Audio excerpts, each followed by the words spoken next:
Wait till it starts. Hello, everyone, and welcome to our 5th week of our Ignite. So a few things. We will get new groups this month and look for your new accountability partners. Those will be posted. But I wanted to leave as much time as we can for our guest speaker, Becca Levie. I just wanted to introduce her. She is such an amazing superstar director from Utah. She's been with Scentsy, I think 14 years. Is that right, Becca? Yes. Okay. I remember she joined New Year's Day, and I remember that for some reason, but 14 years ago. And just a few things about her. I know her daughter joined her a few years ago back, and now they work the business together, which is wonderful. Her and her daughter were the Shining Star winners for 2018, and just wanted to say she is one of the most inspirational, positive people and strong women you'll ever meet. So I'm just thrilled that we get to hear from her tonight. And with that, I want to turn the time over to Becca so we can hear her wonderful story. So go ahead, Becca, and unmute so we can hear from you. That always helps. That's why I always say my favorite thing is, you don't have to be perfect to be powerful. And I am one of the most unequipped people that looks very equipped, because I have learned to trust in a higher power and to show up, to go up, and make a lot of just mistakes along the way. So I look at all of my dear friends I haven't seen for so long, all of you leaders who have put together this amazing program. And it's, it's a little humbling to me that you guys are having me on here. So are there a lot of people, Sarah, who don't know my story? Like, do I just kind of? I'm sure a lot of them don't know your story, so we'd love to hear it. I'm sure they would. So probably at least even 3 weeks up until the time I joined Scentsy, I would have bet anybody $50,000 like that I would never join a direct sales company. Quite a few years back, my husband and I, or at least me, decided that I thought having a home party business would be maybe fun, and I called it Happy Hangups. And so I could buy jewelry and candy and all the fun things and go in and share them with people. And we didn't have any, well, I wanted a candle because candle scent was such a big deal for people. I didn't really care for candles and scent, but it was such a big deal. I thought we would make our own. And so I decided to go with gel candles, because gel candles was something that not a lot of people were doing. And the interesting thing is that we were selling our simmering gels and gel candles at the same show that Karen Collette were selling their Scentsy, and Orville and his group were selling the ShamWows. So we were all three at this event, but not having connected. And I remember I quickly found out that I didn't really like home parties, and that candle scent made me sick. And so we decided to get out of that business. And so the reason I share that is because I know we're talking about belief and excuse busting tonight. And those were some pretty good excuses I would have had to not join somebody else's candle company and do home parties, because I didn't think it was for me. And so you should never count anybody out, because I certainly was counting myself out. And it's a lot to do with a timing issue.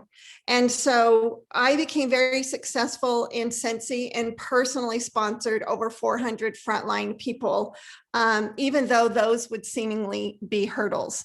So how did I do that if I was not product driven, right? I'm not one of those people that said, oh, I just fell in love with Scentsy, and the next thing I know was selling it. No, I was the business model driven, as far as the fact that I knew that direct sales is the best business model plan that's out there. And it's not like, when people say to us, oh, it's a pyramid. I get kind of a little heated about that, because the true pyramid is they corporations, where they have a greeter that stands on their feet all day long, and no matter how long or how good they greet at the door, they don't make above the minimum wage. Or how the cashiers that check you out, or the office managers, they get a set salary. Doesn't matter how much they put in hours, they're capped at that. But the people up the chain that owned it, that don't do much of the work, they are the top of that pyramid, and they collect all the bonuses and all the commissions and all everything from those people that cap out at an hourly wage. So to me, a regular business model is truly the pyramid, where with ours, it's like, come and whatever effort you put in, you determine your paycheck by what you put in and what you get out. So that's how I answer the whole pyramid thing.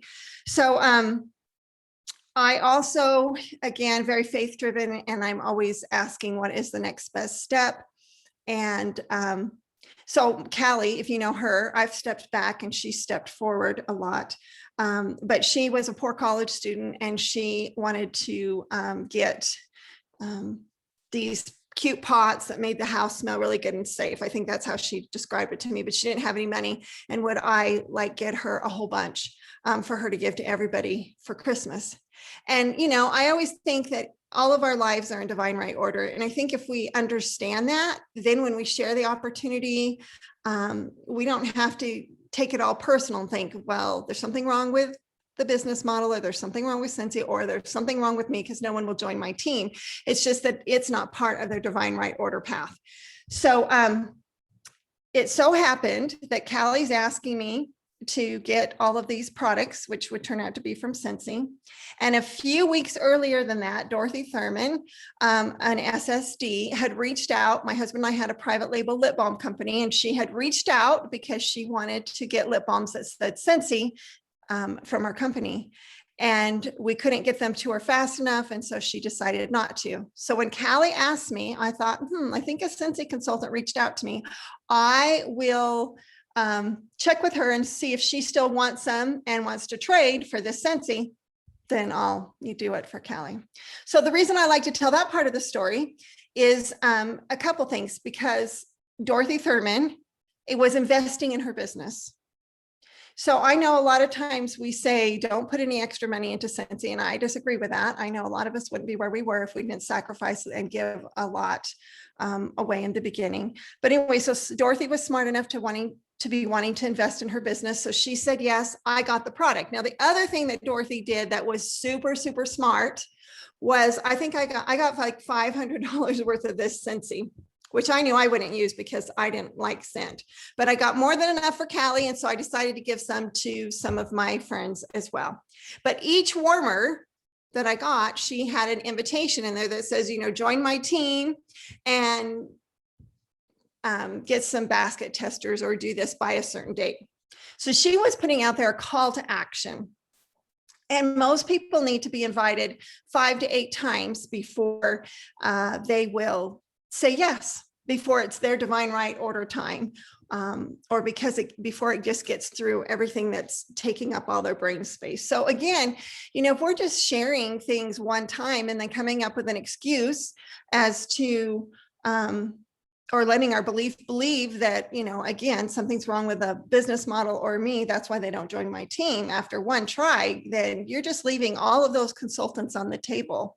So you really want to get into your head that offering people the opportunity to host or join 5 to 8 times is the success equation, is something that has to be done multiple times.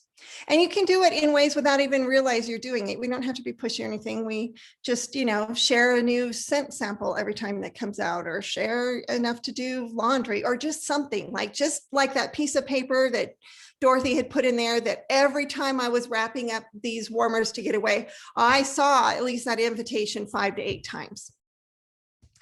So that's a little bit about how we came to it. I also, I guess, want to share this little part of the story too. So I keep saying that I believe in divine right order and the perfect timing and how all the pieces will be there. And I just kept feeling, after about 3 weeks, after all of these warmers had been dispersed to Callie and everybody, that I should join Scentsy. And I believe it was a direct result of me keep saying every day, okay, what's the next best step? What should I do to best make the most of my life and receive the most possible blessings that there are? And the thought to join Scentsy kept coming, and I dismissed it for about 3 weeks because it made zero sense. I didn't want to be out at night. I didn't want to do parties. Scent made me sick. We actually ended up selling our candle company because the scent made me sick. And I was currently Mrs. Utah, and we had our private label lip balm company, and I was already gone about 48 weeks a year. So I had that excuse too, that I literally had no time. Finally, it was New Year's Eve, like Sarah mentioned, and the invitation that I had received, the call to action from Dorothy, was if I was going to join her team, I needed to do it by a certain time. So at 11:30 at night, I just looked at my husband, who I'm sure already knew that I was felt like a basket case with too much going on, that he would think I was crazy, again, because of the other reasons as well, that I wanted to join a candle company. But I looked at him and I told him, and he said, I'm feeling that too. So New Year's Eve was the first day, and I had decided that night, okay, I can't get rid of this feeling that that's my next best step. And I'd really like to think there's a different one. So if I'm not going to get any other answer than to join this Scentsy company, then I'm just going to do it for 30 days and prove. I'll just do everything I think the best consultant in the world would do. And I will do that for 30 days. And I will prove that this is not my next best step. But I found out that if you do the things that highly successful people do, even if you don't want to do them, even if you don't feel good enough about doing them, you can become highly successful too. So that first month I made superstar consultant. And by the middle of the next month, I had hit director. And by the end of the year, I was a superstar director. And now, like almost 14 years later, earning one of those dream incomes. Remember Nicole Furlan, many of you know Nicole, I believe she's in your upline, right? She Success Women's Magazine. Do you remember when Success Women's Magazine featured her as, or the Women's World? It was Women's World, I think. Do you guys know? Anyways, it's one of those magazines that you always see every week when you check out of the grocery store. And they were featuring women who made $1 million a year from their home in their pajamas. And Nicole Furlan was chosen from Scentsy to do that. So making this dream income, I am super grateful for several things. And so now this is where I want to get into the importance of belief, because we're talking a lot about belief tonight. There's a book, and it's so profound. The title of it is Pure Wisdom, and it is called something, let's see, if knowing how to was enough, then we'd all be, rich and skinny and happy. So if how to was enough, and what do you think? What do you think's the wisdom in that title? Because we all really honestly know how to build a successful Scentsy business. We know it's the smell that sells, and you have to ask one of the 3 golden questions to get somewhere, right? So it's really literally simplistic. Like, once people experience any of our products, they fall in love. And once they fall in love, after simple giving them a personal experience with Scentsy, then we just need to figure out how Scentsy best fits into their life, whether that's just buying it, earning it for free, or selling it like us, right? It's really simple. The problem is that most of us won't do those simple actions because our beliefs are kind of ones that I covered earlier, which is that, people think it's a pyramid, or I don't want to bug people, or nobody really wants to do anything with me, or, those excuses that we get. So really, what keeps us from doing the simple things that if we did them often enough, kind of like when I did my first 30 days, my goal was to share the product with 3 to 5 people a day, let them experience it. And 93% or more loved it. And then all I had to do was say, okay, how's the best way to fit Scentsy into your life? And then go through those lists with them. And that's it. So it was an exposure game. It's always an exposure game. It's a numbers game and a timing game.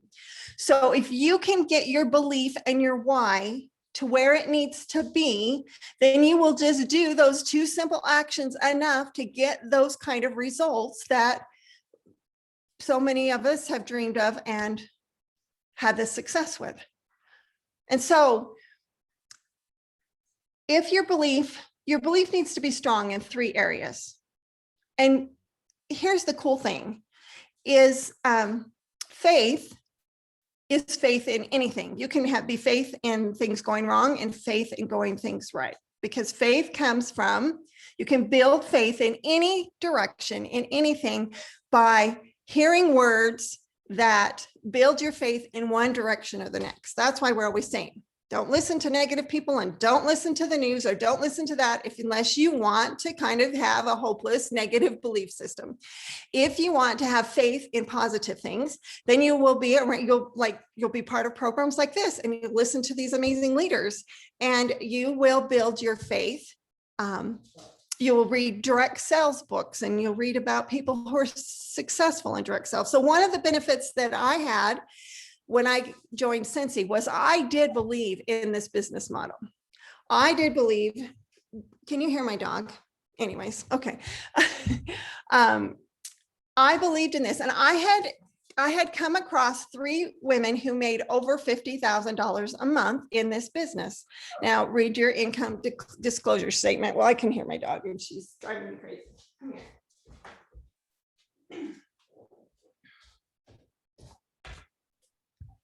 Sorry, it's a cute dog. So I had a belief that you could make that kind of money. So that's important. What's really super sweet about Scentsy is we have so many people in Scentsy that we know and associate with who make that kind of money. So we don't even have to go to another company or somebody else's story. We have so many of them right here that do that. So once you build your belief in an income, like usually when I'm talking to people on this subject and I ask them, how much do you believe that you are worth or that you could make a month? You should write that down. What do I really believe? And is that enough for me? And is that my hope? Is that my wish? Or is that literally what I believe? And what you want to do is you want to get yourself solid, talking to whoever you need to talk to, doing whatever you need to get the words to build your faith that that income is possible for you. So second, your belief needs to be, do you believe in Scentsy? And then you're like, well, I'm here. So yeah, I guess I do. But do you believe in this business model? And how much do you believe in this business model? Because when people, when you go to share it, you kind of wonder, oh my gosh, they might think this is a pyramid. Like if you're feeling antsy about it, then your belief isn't strong enough. Because here's the thing. People want to follow someone. People want a leader that they believe is worth following, because they want to believe in a better, more joyful life for themselves. So they follow people who can take them there. So you want to build your confidence in yourself and in the business model and in what's possible income-wise. And if you can get really strong in these areas, you'll kind of be unstoppable, because 90-some%, it's between 90 and 97%, scientists and all the psychologists and psychiatrists have proven that when we communicate with people, most of it's nonverbal. And we give all of the power to our words. But if our words don't match our beliefs, then 97% of the energy that we're putting off already tells the person we're talking to that we don't really believe what we're saying. And so they don't believe what we're saying.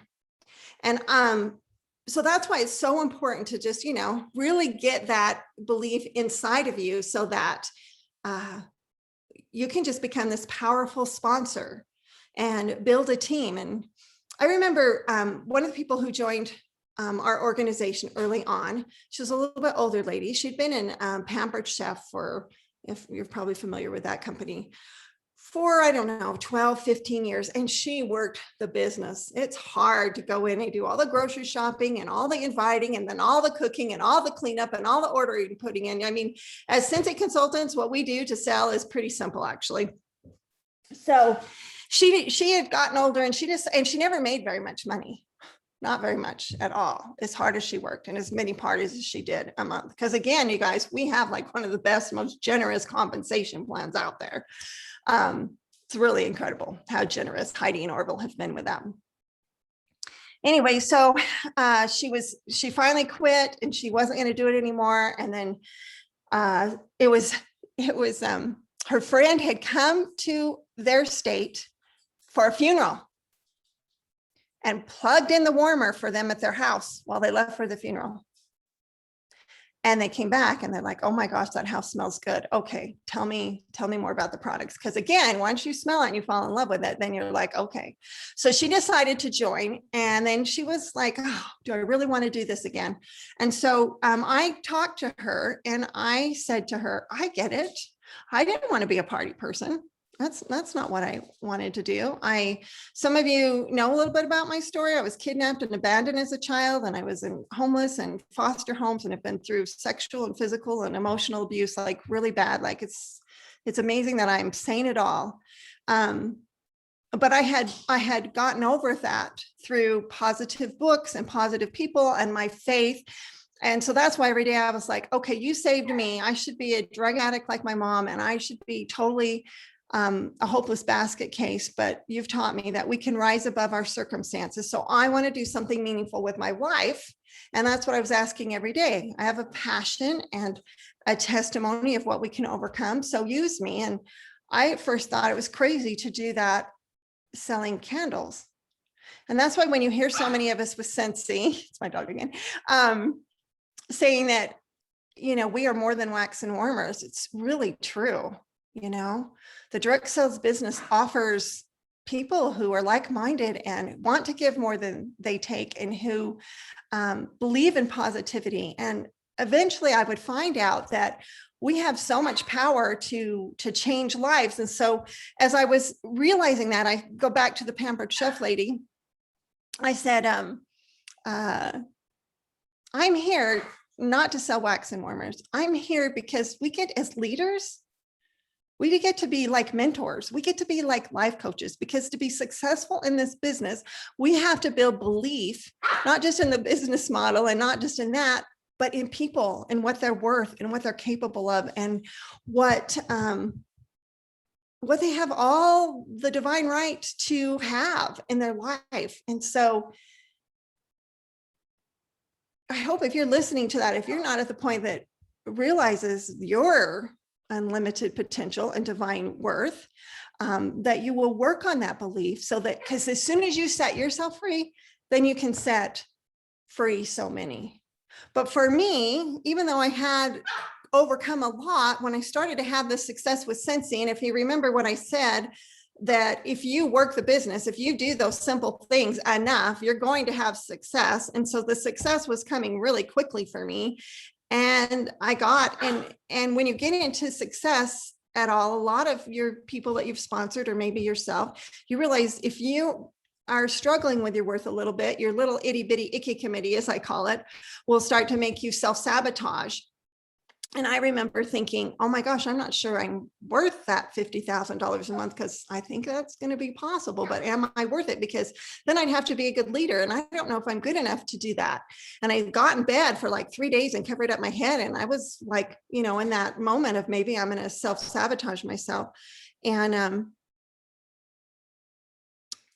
the thought came to me just to make a list of what I thought a leader should be and do. And so I wrote down the list. Well, a leader would encourage people and cheer them on. And if people had a question, then I could help them find the answer. And that too was really simple. I love to encourage people. I love to recognize them and appreciate them. And I could go get answers to help them along the way. And once I broke it down, and again, kick that little self-sabotage, lack of belief, itty bitty kitty committee to the curb, then I was able to start doing those things that needed to be done. And so I hope you see that you want to really just work on those beliefs in those areas, so that you can give people a personal experience with our products. And the cool thing is we have so many products now. When I started, we just basically had a warmer and the wax and the scent circle. And then we got room spray, and then we got the little plugins, and now we have like so much stuff. So even old customers, if you just want to take your old customers and evaluate where they're at in the Scentsy experience, then you need to just systematically start giving them experiences with each of the products so that they can start doing a lot more business with you. And then again, remember, just to keep asking them over time, if they haven't decided to move from a customer and a great host to a consultant too. And if you get to the point when you're working on your beliefs, to believe that you are worthy and to believe that there is a divine right order for every single person out there, then you can let go of the attachment of offering what we have. Because when you let go of that and you believe that there's a power up there that wants the best for you and everybody here, then that's why even when sometimes people come to Scentsy and they don't last very long, I don't take it personally. I don't say it's because I was a bad leader. I say it's because their time in Scentsy for what they needed for their best life, they already got, and it was time for them to move on. So I really kind of bless and release. And here's the thing, when we try to hold on to something that doesn't belong anymore in our circle or whatever, the whole time that we're holding on like that, we're not ready to receive all the good that would come into that place for us to put the energy to help the person that's supposed to be there.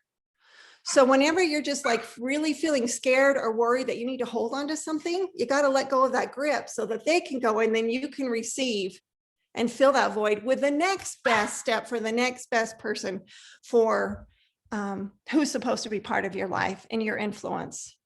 And you know, there's a saying that says, always a teacher and always a student. In every relationship, it's always, there really is, we're both teaching and receiving from each other.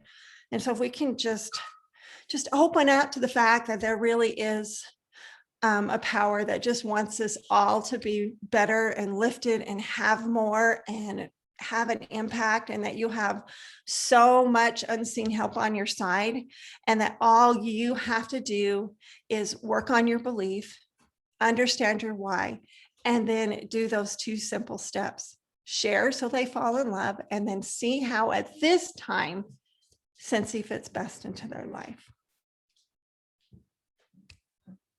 Wonderful. Thank you so much, Becca. You're such an inspiration. She's a wonderful, loving person. So thank you.